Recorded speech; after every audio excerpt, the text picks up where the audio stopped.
May mga pag-ibig na hindi nasusukat sa dami ng regalo, sa laki ng bahay, o sa yaman na naipon sa buong buhay.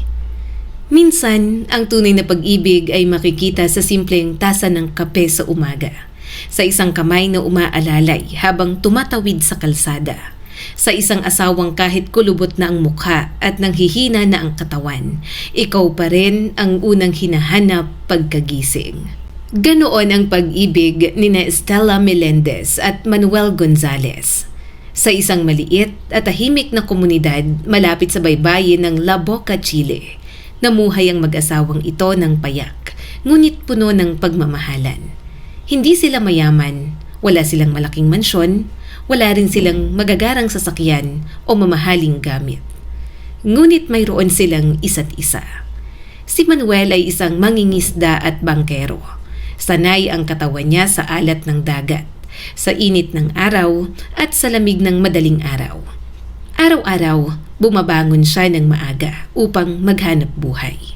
Hindi man malaki ang kanyang kinikita, sapat na yon upang may makain sila ni Stella. Tuwing umaga, bago umalis si Manuel, palaging naghahanda si Stella ng simpleng almusal. "Manuel, kumain ka muna bago ka umalis," malambing niyang paalala habang inilalapag ang tinapay at mainit na inumin sa lamesa.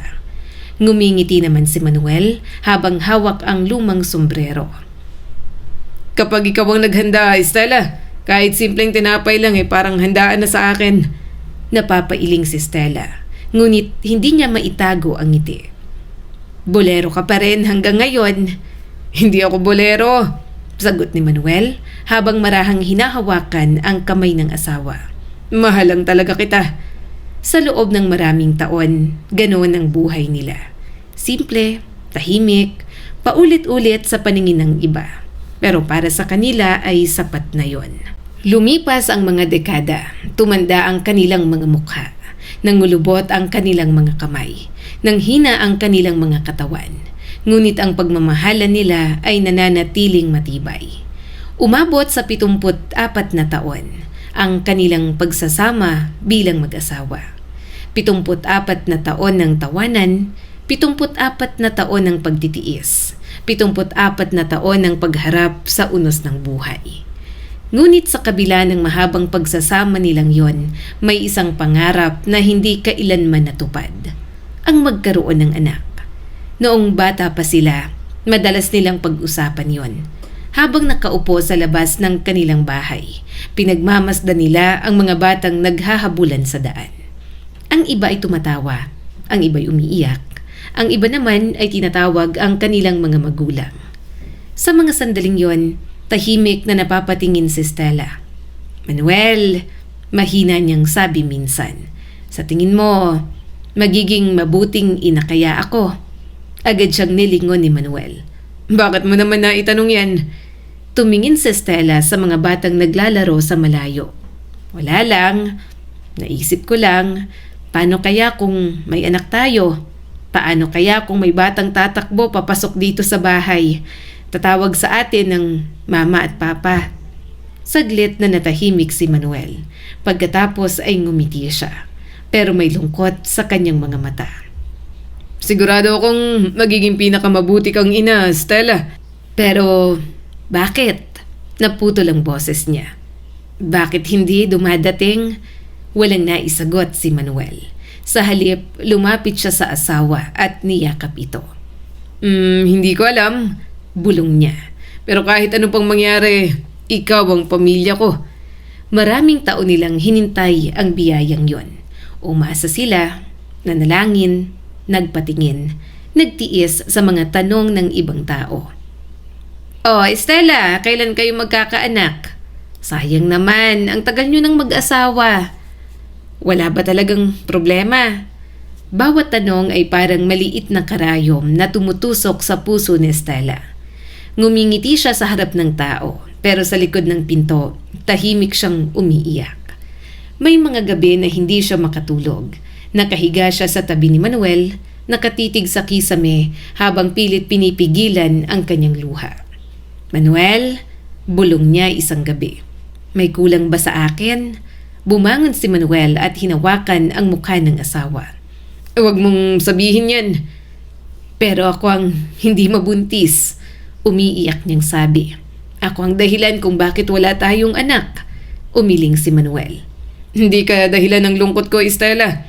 Ikaw ang dahilan kung bakit kaya kong mabuhay araw-araw. Mas lalo siyang napaiyak. Pero pangarap mo rin maging ama. Oo, pag-amin ni Manuel. Pangarap ko yon, pero hindi ibig sabihin na dahil hindi natupad ang pangarap na yon hindi na buo ang buhay ko. Dahil nandito ka. Mula noon, unti-unti nilang tinanggap ang kapalaran. Hindi madali, hindi agad-agad, pero natutunan nilang ipagpatuloy ang buhay kahit may sugat sa puso. Kapag may pista sa kanilang lugar at nakikita nilang buhat-buhat ng mga magulang ang kanilang mga anak, tahimik na lamang silang nagkakatinginan. May mga kapitbahay na bagong silang ang sanggol. Bumibisita si Stella dala ang simpleng regalo. Pero pag uwi niya, ramdam ni Manuel ang katahimikan ng kanyang asawa. Masakit pa rin? Tanong ni Manuel. Ngumingiti si Stella kahit nangingilid ang luha. Minsan, ako rin. Pero nandito tayo at magkasama. Sagot ni Manuel. At sa simpleng salitang yon, nakakaraos sila. Lumipas ang panahon, tumanda sila ng magkasama. Ang dating malalakas na hakbang ni Manuel ay naging mabagal. Ang dating masiglang kilos ni Stella ay naging maingat. Ngunit kahit matanda na sila, hindi nawala ang lambing. Kapag nahihirapan si Stella na tumayo, si Manuel ang unang aagapay. Dahan-dahan, mahal ko, sabi niya. Kapag naman inuubo si Manuel, si Stella ang agad na kukuha ng tubig. Huwag kang ang matigas ang ulo, magpahinga ka, sermon niya rito. Ngumingiti si Manuel. Parang bata pa rin ang tingin mo sa akin. Mas makulit ka pa nga sa bata. At pareho silang tatawa. Ngunit dumating ang taong 2015. Isang taon na babago sa lahat. Noong Enero ng taong yon, isang umaga ang dumating na hindi kailanman makakalimutan ni Stella. Tahimik ang bahay. Hindi niya narinig ang karaniwang paggalaw ni Manuel. Wala ang mahinang ubo nito. Wala ang kaluskos ng kanyang tsinelas. Wala ang boses na palaging bumabati sa kanya. Stella, gising ka na ba? Nung araw na yon, walang ganoong tinig. Dahan-dahang bumangon si Stella. Mabigat ang kanyang dibdib. Lumingon siya sa tabi niya at nakita si Manuel na nakahiga. Payapa ang mukha nito. Manuel, marahan niyang tawag. Walang sagot. Hinawakan niya ang kamay nito. Malamig na. Manuel, nanginginig ng kanyang boses. Huwag mo naman akong biruin. Ngunit hindi na gumalaw si Manuel. Sa edad na 71, tahimik na pumanaw ang lalaki na naging kasama ni Stella sa halos buong buhay niya. Napaupo si Stella sa tabi ng kama. Hindi siya agad nakasigaw. Hindi siya agad nakaiyak. Para bang huminto ang buong mundo. Pagkatapos ay marahan niyang hinaplos ang mukha ng asawa. Iniwan mo na ako, bulong niya. Paano na ako ngayon? Mula noon, nag-iba na ang lahat. Ang bahay na dati puno ng munting ingay ay naging sobrang tahimik. Ang lamesang dati ay para sa dalawa, ngayon ay para na lamang sa isa. Ang tasang dati ay katabi ng tasa ni Manuel, ngayon ay mag-isa nang nakapatong sa mesa. Tuwing umaga, minsan ay nakakalimutan pa rin ni Stella. Napapadami siya ng timpla ng kape. 2 tasa ang nailalabas niya. 2 plato ang naihahanda niya. Pagkatapos ay mapapahinto siya. At doon niya muling maaalala. Wala na pala si Manuel. Pasensya ka na, bulong niya minsan habang nakatingin sa bakanteng upuan. Nakalimutan ko ulit. Dumaan ang mga linggo, lalong humina ang katawan ni Stella. Mabilis nang lumabo ang pandinig niya. Sumakit ang kanyang mga kasukasuan. Hirap na siyang maglakad dahil sa arthritis. Ang simpleng paglilinis ng bahay ay nagiging malaking gawain na para sa kanya. Ngunit kahit mahirap, pilit pa rin niyang ginagawa ang lahat. Kayang-kaya ko pa, sabi niya sa sarili habang hawak ang tungkod. Hindi ako pwedeng sumuko.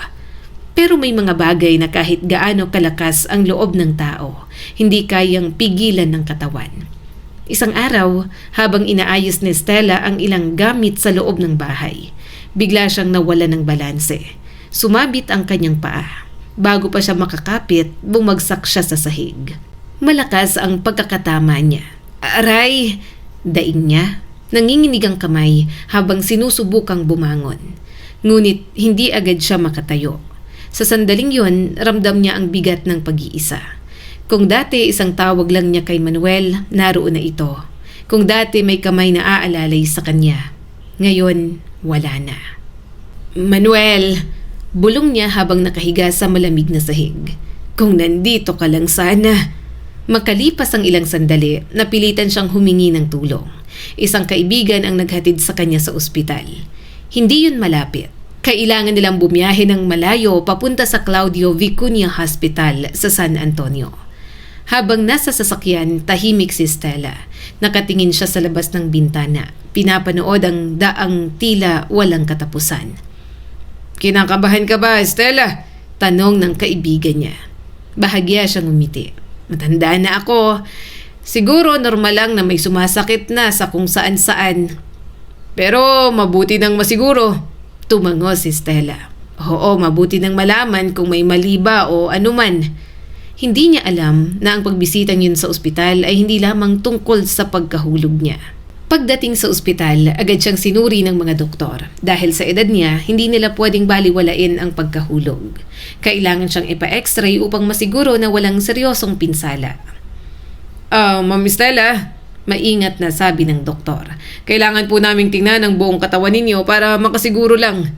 Tumango si Stella. Sige doktor, gawin niyo ang dapat gawin. Inihiga siya, inayos ang makina. Tahimik siyang nakatingin sa kisame habang nagsisimula ang pagsusuri. Sa isip niya ay simpleng check-up lang yon. Pero sa kabilang silid, habang sinusuri ng mga doktor ang resulta ng x-ray, biglang nagbago ang kanilang mga itsura. May nakita sila. Isang anino na hindi nila inaasahan. Nung una akala nila ay tumor, ngunit nang pagmasdan nila ito ng mas mabuti, tila may hindi tama. Napatingin ang isang doktor sa kasama niya. Sandali, ano to? Lumapit ang isa pa. Hindi ito ordinaryong bukol. Bumilis ang tibok ng puso ng doktor habang muli niyang sinusuri ang larawan. Tahimik ang buong silid ng radiology. Nakatitig ang dalawang doktor sa x-ray film na nakasabit sa maliwanag na viewing panel. Pareho silang nagkatinginan at tila hindi makapaniwala sa kanilang nakikita. Dok, sigurado ka bang kay Ma'am Stella ito? Tanong ng isa. Tiningnan muli ng nakatatandang doktor ang pangalan ng dokumento. Walang pagkakamali. Ito ang x-ray ni Stella Melendez. Napakunot ang noo ng isa pang doktor. Hindi ito pang karaniwang kaso.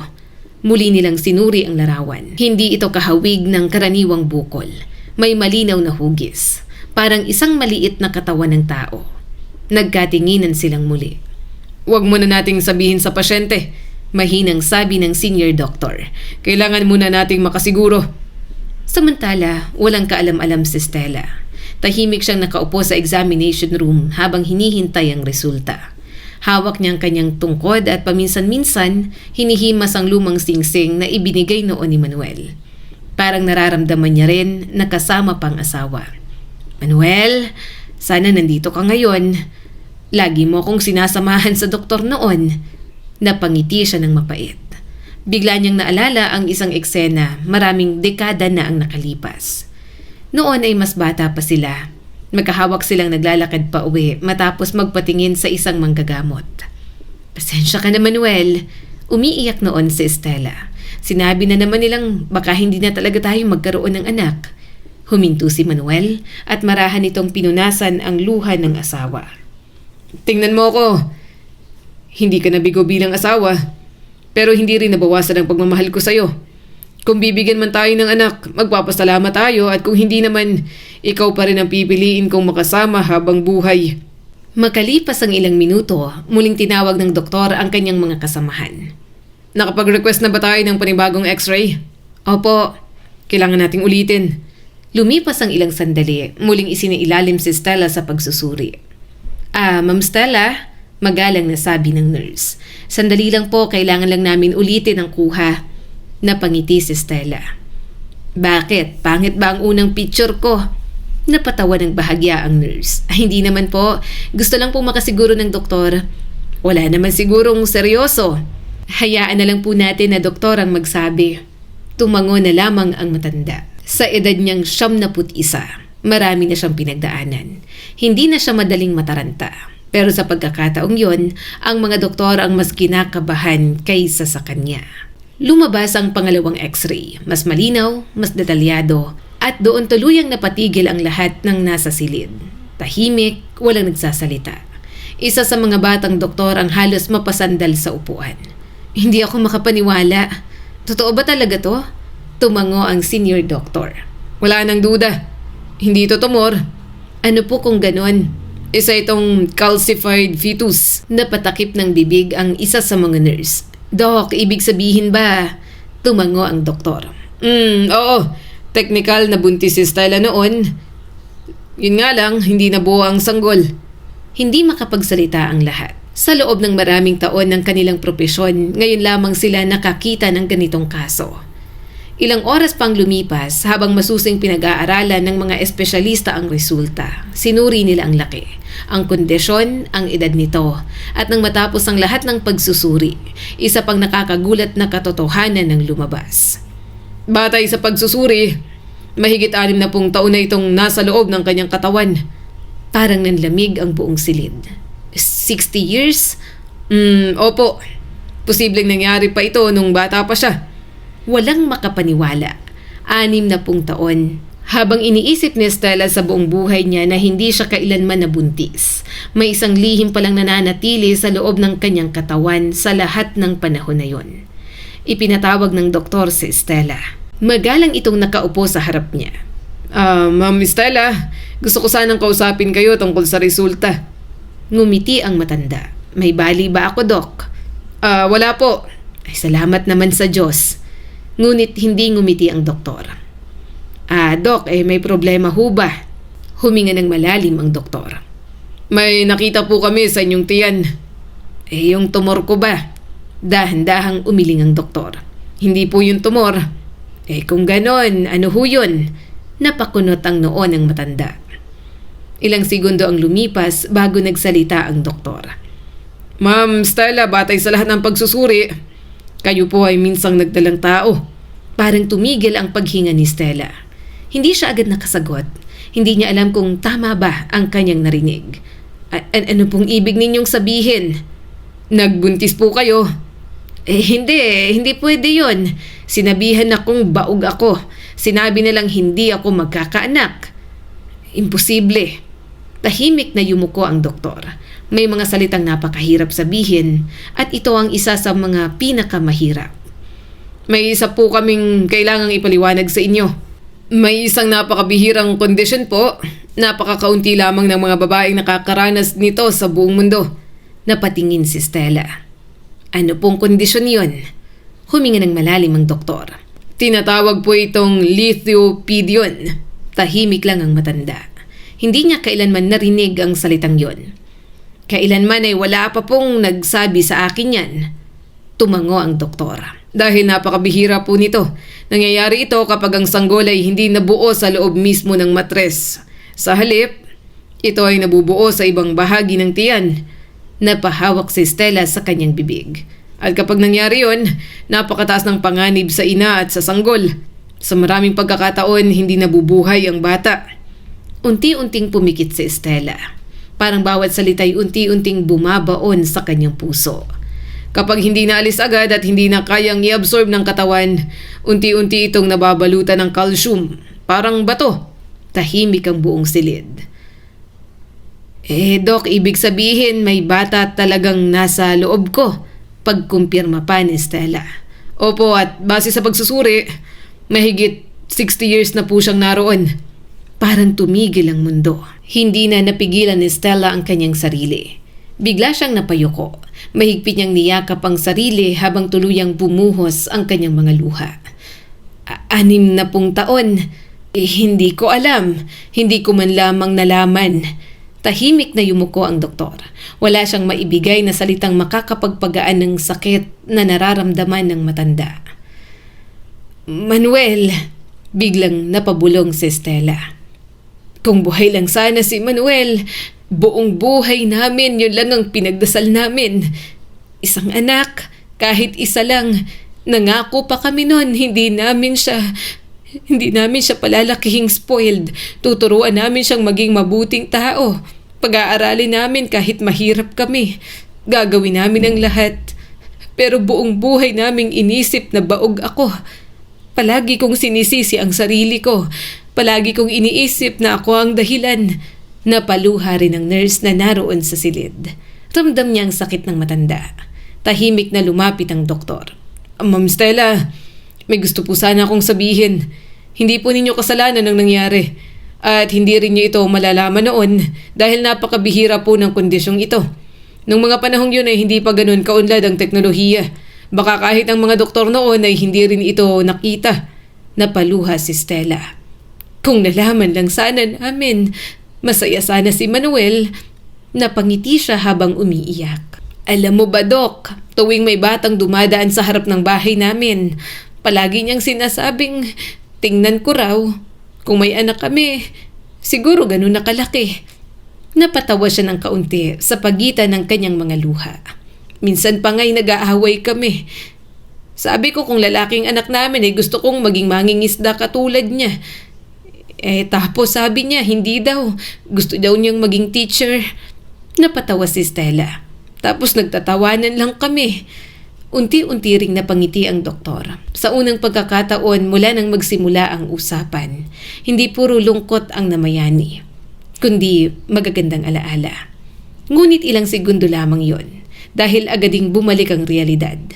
Tahimik na sinabi ng doktor, may isa pa po tayong dapat na pag-usapan.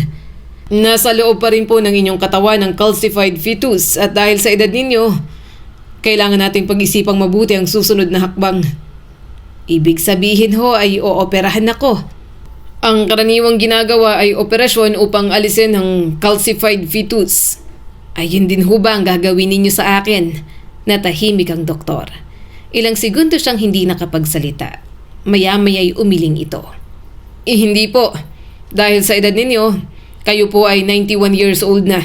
Mahina na rin po ang inyong katawan. May arthritis, humihina na rin ang inyong pandinig at marami na rin pong pagbabago sa inyong kalusugan. Tahimik na nakinig si Stella. And sa totoo lang po, mas mataas ang posibilidad na hindi kayanin ng katawan ninyo ang operasyon. Ibig sabihin, mananatili lang siya dito sa loob ko. Opo, sa palagay namin yun ang mas ligtas para sa inyo. Tahimik na yumuko si Stella. Dok, kung aalisin ninyo siya, parang mawawala na rin ang huling alaala namin ni Manuel. Marahan niyang hinimas ang tiyan. 6 na pung taon kitang kasama at hindi ko alam. Mukhang matagal mo na pala akong sinasamahan. Napatulo ang luha ng nurse. Hindi niya mapigilang maantig. Hindi niya alam kung ano ang mas masakit. Ang malaman mong wala kang anak o ang malaman mo na meron pala. Ngunit huli na ang lahat. Lumapit ang doktor. Ma'am Stella, may gusto po ba kayong itanong? Dok, sa tingin ninyo, kung nalaman namin noon, may pag-asa kaya siyang mabuhay? Napabuntong hininga ang doktor. Hindi po namin masasagot ng sigurado.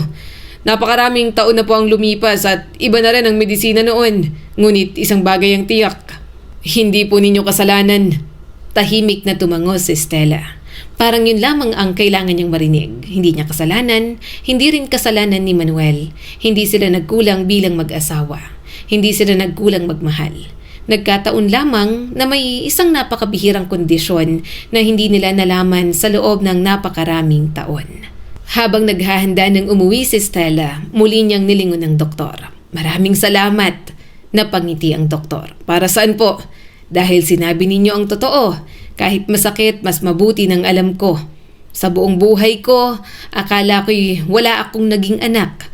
Ngayon, alam kong minsan pala akong naging ina. Tahimik na yumuko ang doktor. Wala na siyang maidadagdag. Ang mga salitang yon ay sapat ng magpaiyak kahit ang pinakamatatag na tao. Hindi nagtagal, kumalat ang balita sa maliit nilang komunidad sa Chile. Hindi ba't si Aling Estela yon? Siya raw yung may kakaibang kondisyon. 60 taon daw niyang dinala ang isang sanggol. Hindi naglaon, nakarating ang kwento sa iba't ibang lungsod, hanggang sa tuluyang kumalat sa iba't ibang panig ng mundo. Mga pahayagan, mga istasyon ng telebisyon, mga mamamahayag, lahat ay gustong marinig ang kwento ng matandang babaeng minsang inakalang baog, ngunit na lamang nagdadalang tao pala sa loob ng mahigit kalahating siglo. May ilan ang nagsabi, napakalungkot naman ang buhay niya. May iba namang hindi makapaniwala. Paano nangyari yun? Posible pala yun. Ngunit sa kabila ng ingay ng buong mundo, tahimik lamang si Stella. Wala siyang hinanap na atensyon, wala siyang gustong kasikatan. Ang gusto lang niya ay ang bumalik sa simpleng bahay na minsang pinuno ng pagmamahalan nila ni Manuel. Isang gabi, habang mag-isa siyang nakaupo sa lumang silya sa kanilang bahay, kinuha niya ang larawan ng kanyang asawa. Matagal niya yung tinitigan. Pagkatapos ay marahan siyang nagsalita. Manuel, narinig mo, may anak pala tayo. Napangiti siya habang tumutulo ang luha. Pasensya ka na, hindi natin siya nakilala. Pero salamat dahil ngayon, alam kong hindi pala ako nabigo bilang asawa. At hindi rin pala ako nabigo bilang isang ina. Mahigpit niyang niyakap ang lumang larawan. Habang sa labas ng bahay, patuloy na humahampas ang alon sa dalampasigan. Parang ipinapaalala ng dagat na may mga lihim ang buhay na maaring manatiling nakatago sa napakahabang panahon. Ngunit kapag dumating ang tamang sandali, lalabas din ang katotohanan at ang katotohanan yon ay magpapabago sa lahat. Patuloy pa rin pinag-uusapan ng mga tao ang kanyang kwento. May mga liham siyang natanggap mula sa iba't ibang bansa. May mga kababaihang nagsabing naiiyak sila habang pinapanood ang kanyang panayam. May ilan ding nagbahagi ng sarili nilang karanasan. Isang babae ang sumulat. Akala ko po ay ako lang ang dumaranas ng kakaibang kondisyon. Salamat po dahil nabigyan ninyo ako ng lakas ng loob. May isa pang nagsabi. Naalala ko ang mga magulang ko. Salamat po sa pagpapaalala kung gaano kahalaga ang pagmamahalan. Tuwing binabasa yon ni Stella, tahimik lamang siyang napapangiti. Hindi niya akalaing ang personal niyang pagdurusa ay magiging inspirasyon pala ng napakaraming tao.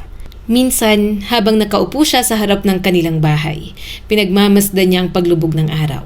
Ang parehong dagat na minsang pinangingisdaan ni Manuel. Marahan niyang inilalabas ang lumang larawan nilang mag-asawa. Kinakausap niya pa rin ito na para bang naroon lamang ang kanyang mister. Manuel, naalala mo pa ba nung sinabi mo sa akin, ikaw pa rin ang pamilya ko kahit wala tayong anak. Ngayon alam ko na, hindi pala tayo nabigo. May anak pala tayo. Bagamat hindi natin siya nakarga, hindi natin narinig ang kanyang iyak. Hindi natin nakita ang kanyang paglaki. Alam kong minsan ay naging magulang din tayo. Unti-unti siyang napaluha. Ngunit hindi na yun luha ng pagsisisi, kundi luha ng pagtanggap. Sa unang pagkakataon matapos ang napakaraming taon, nawala ang mabigat na tanikala ng pagkakasala na matagal niyang pasan. Hindi na niya sinisisi ang sarili, hindi na niya iniisip na kulang siya bilang babae. Hindi na niya iniisip na nabigo siya bilang asawa. Sa halip, bitbit niya ang isang katotohanang huli mang dumating, nagbigay naman ng kapayapaan sa kanyang puso. Habang papalubog ang araw, marahan niyang sinabi ang mga salitang matagal na niyang gustong sabihin. Salamat Manuel. Salamat sa pagmamahal mo. Salamat dahil hindi mo ako sinukuan. Hintayin mo ko. Balang araw, magkikita rin tayong muli. At sa kanyang paniniwala, hindi lamang si Manuel ang naghihintay, kundi pati ang munting buhay na minsang tumira sa kanyang sinapupunan. Marahil ay hindi nila ito nakilala sa mundo, ngunit sapat na sa kanya ang malaman na minsan ay naging isa siyang ina at minsan naging ama si Manuel. Ang kwentong ito ay nagpapaalala sa atin. May mga pangyayari sa buhay na hindi natin agad nauunawaan. May mga panalangin na tila hindi sinasagot at may mga pangarap na akala natin ay tuluyan ng nawala. Ngunit gaya ng nangyari kay Stella, may mga katotohanang lumalabas lamang sa tamang panahon. Bagamat hindi na ibalik ang revelasyong yon ang mga taong nawala o ang mga taon na lumipas, naibalik naman ito ang kapayapaan sa kanyang puso.